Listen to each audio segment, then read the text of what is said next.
First, joining us from Newsmax, Washington, Van Hipp. Van, the former chairman of the South Carolina Republican Party. He's currently the chairman of American Defense International. Joining us from Skype, also from the nation's capital, Republican strategist Brad Blakeman. Brad, a former senior staff advisor to President George W. Bush, and he's currently a professor at Georgetown University. And joining us by telephone, political commentator Michael Reagan. As always, you can find and follow Michael on Twitter at Reagan World. To all three of you gents, we thank you for your time here on Newsmax Prime. And Michael, first to you. It is surprising that the Pope would involve himself in this discussion because, after all, protecting our borders is a national responsibility. And it seems the initial reaction is that Mr. Trump is right for reacting to the Pope's comments. After all, Pope Francis has not said anything critical of Maduro or Castro or Putin, has he? I would imagine that right now Donald Trump is writing the biggest check he could ever write and donating it to the Catholic Church. He probably woke up this morning and said, yesterday I dominated the news cycle with the lawsuit against Ted Cruz. Wouldn't it be great if the Pope said something about my Christianity so I could dominate it today? I mean, that's exactly what's going on. No, the Pope never gets involved. He shouldn't get involved in political situations. He did, and Trump is the winner. Brad, people understand that criticism can come on issues and philosophy, but for the Pope to cross the line and make what is interpreted as a personal statement against an individual, that's where it really crosses the line. Do you share that perception?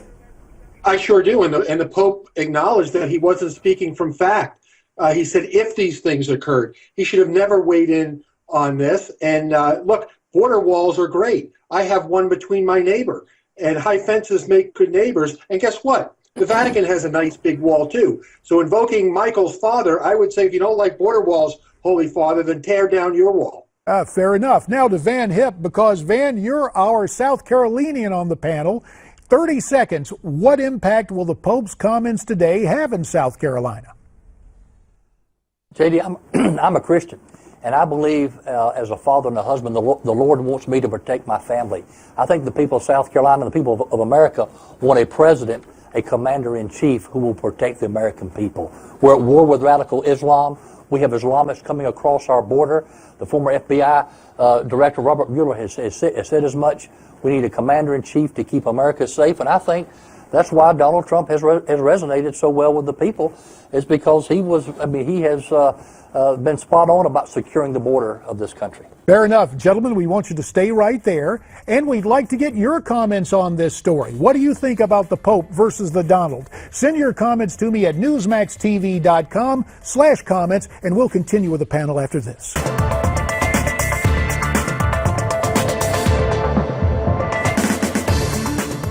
The other thing to look at is this real match between Marco Rubio and Jeb Bush, the former protege, the former governor of Florida, the two of them.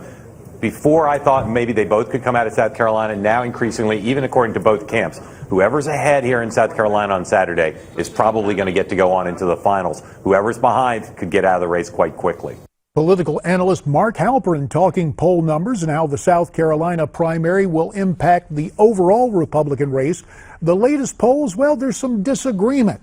Today's Wall Street Journal NBC News poll has Ted Cruz ahead nationally, leading the pack with 28%, but Donald Trump right behind him at 26%. That's within the poll's margin of error. Marco Rubio in third at 17%, then John Kasich at 11%, Ben Carson at 10%, and Jeb Bush with only 4%. Meantime, the polling of CBS News tells a different story. Trump way out in front, 35%. Then comes Cruz at 18%, Marco Rubio at 12%, Kasich at 11%, Dr. Carson at 6%, and again, Jeb Bush at 4%. We're rejoined by our panel. And first of all, from Newsmax Washington, we call on Van Hipp, the former chairman of the South Carolina Republican Party, who's currently the chairman of American Defense International. Via Skype from the nation's capital, once again, it's Republican strategist Brad Blakeman. Brad, the former senior staff advisor to President George W. Bush, teaching those youngsters over at Georgetown University now. And by telephone, political commentator Michael Reagan, who you can find and follow on Twitter at Reagan World. Let's continue the discussion. Van Hipp, these polls are all over the place, really, nationally. Now, Matt Towery has appeared on this program, and he says, especially when it comes to South Carolina, he doesn't trust any of them. What's your experience with polls in the Palmetto State, Van? No, it really comes together the last week and who's got the best ground game right now. I think technology is going to play a big role in this race, JD, in terms of who can get their votes out. And you talked about John Kasich, too. There's a real chance that John Kasich may pass Jeb Bush. And if John Kasich passes Jeb Bush in South Carolina, he's got big problems. But there's a real fight going on for I would say the number 2 spot, the number 3 spot, who gets out of South Carolina.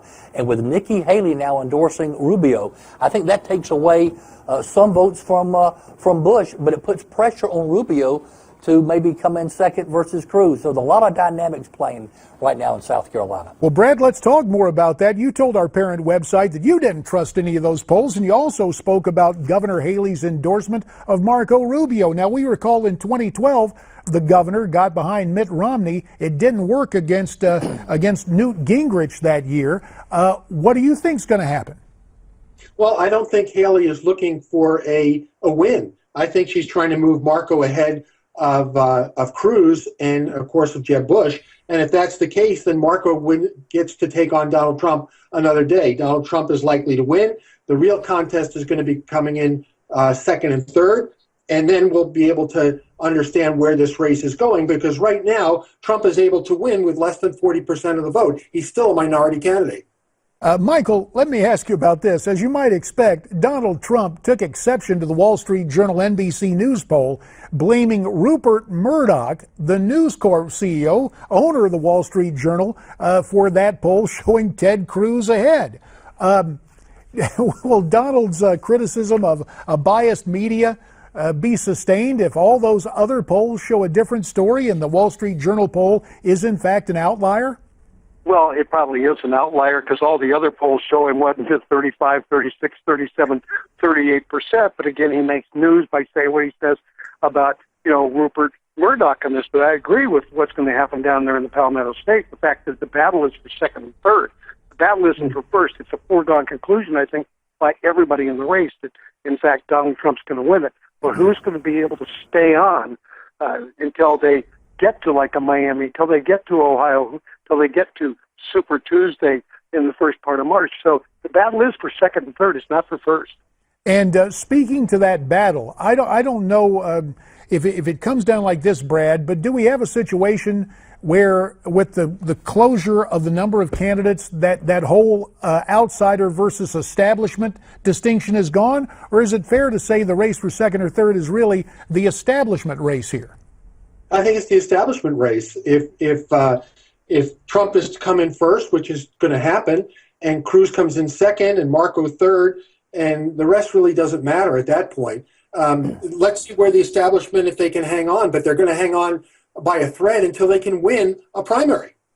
Van, let me ask you one last thing, because you touched on it a second ago about the situation for Jeb Bush, and you talked about the rise of Kasich. Do you believe your native state will be the Waterloo for Jeb Bush this coming Saturday?